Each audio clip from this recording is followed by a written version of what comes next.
পৃথিবীতে যেখানে যেখানে বাঙালিরা আছেন, আজ আমাদের সবার আনন্দের দিন, বর্ষবরণের দিন। বাংলা সাল গণনা শুরু হয়েছিল কৃষিকাজের সুবিধার জন্য, ফসলি সন হিসেবে। এখনও এদেশের কৃষকরা বাংলা তারিখের হিসেবেই বীজ বোনেন, ফসল তোলেন। বাংলা নববর্ষের এক অবিচ্ছেদ্য অংশ হালখাতা। এখনকার আধুনিক সময়েও এখনও এই হালখাতার ঐতিহ্যকে ধরে রেখেছেন বাংলাদেশের হাটে বাজারে, শহরে বন্দরে।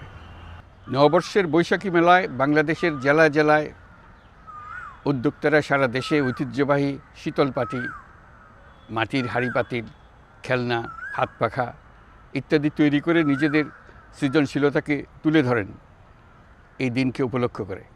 বাংলাদেশের সংস্কৃতি ও ঐতিহ্য রক্ষায় এবং একে এগিয়ে নিয়ে যেতে আমাদের সবাইকে সক্রিয় ভূমিকা রাখার জন্য অনুরোধ জানাচ্ছি।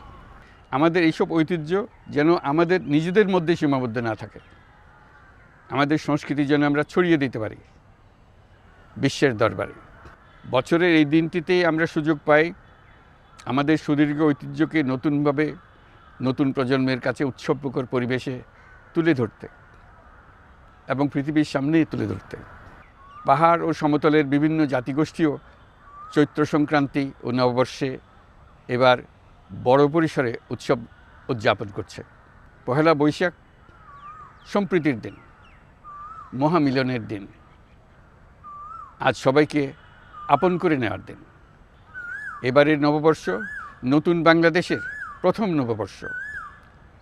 আসুন আমরা বিগত বছরগুলোর গ্লানি, দুঃখ বেদনা, অসুন্দর ও অশুভকে ভুলে গিয়ে নতুন প্রত্যয়ে, নতুন উদ্যমে সামনের দিকে এগিয়ে চলি। চলুন নতুন বাংলাদেশ গড়ে তুলি। 24-এর গণ